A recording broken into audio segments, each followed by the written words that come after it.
time for the tropical update. Of course, we are continuing to follow Hurricane Dolly. It is a Category 1 hurricane now with winds of 95 miles an hour. So just an update on this particular graphic. But you can see that the entire center of circulation, or the eye itself, has totally moved onshore for the most part. Just about 30 minutes ago, the eastern part of the eye wall was still offshore. But now it appears as though the eastern eye wall has started to push onshore. So this system has totally made landfall over the last 15 minutes. It continues to weaken, we think, from this point on, certainly as far as the winds go, but the locally heavy rain will be an issue as we go through the next 24 to 48 hours across the southern parts of Texas and eventually into southwest Texas. Now, those winds at their highest, we've had reports of over 70 miles an hour, even at the Port Mansfield area here, with 76-mile-an-hour winds been reported. Port Isabel near South Padre Island here, 70-mile-an-hour winds were reported.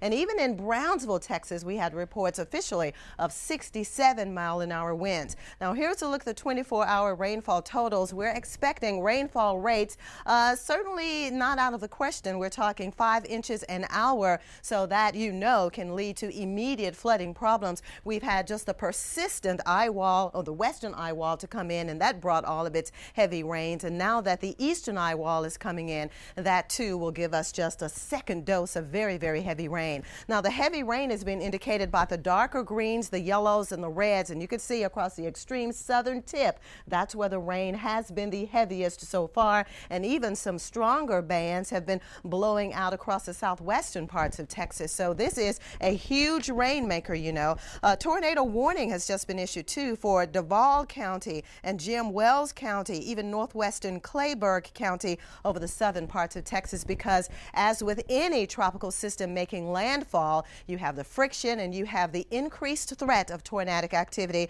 and that is why there are tornado warnings again for Duval, Jim Wells, and Claiborne counties across the southwestern or the southern parts of the Lone Star State. It's all due to Hurricane Dolly, again now a Category 1 on the Saffir-Simpson scale, because the whole eye wall itself has moved onshore. So as far as the winds go, and as far as the overall status of this hurricane, we will notice it decreasing from this point on. Here's a look at the projected path now as it continues to move west to northwest. Then eventually we think it's going to turn off to the west totally for the most part, and that means it will stay across the southern parts of Texas. So if you're in the Dallas area and you're concerned about Dolly, you don't have to worry about Dolly, because the brunt of the heavy rains and the winds will stay across the extreme southern parts of Texas and eventually merge out across northern Mexico.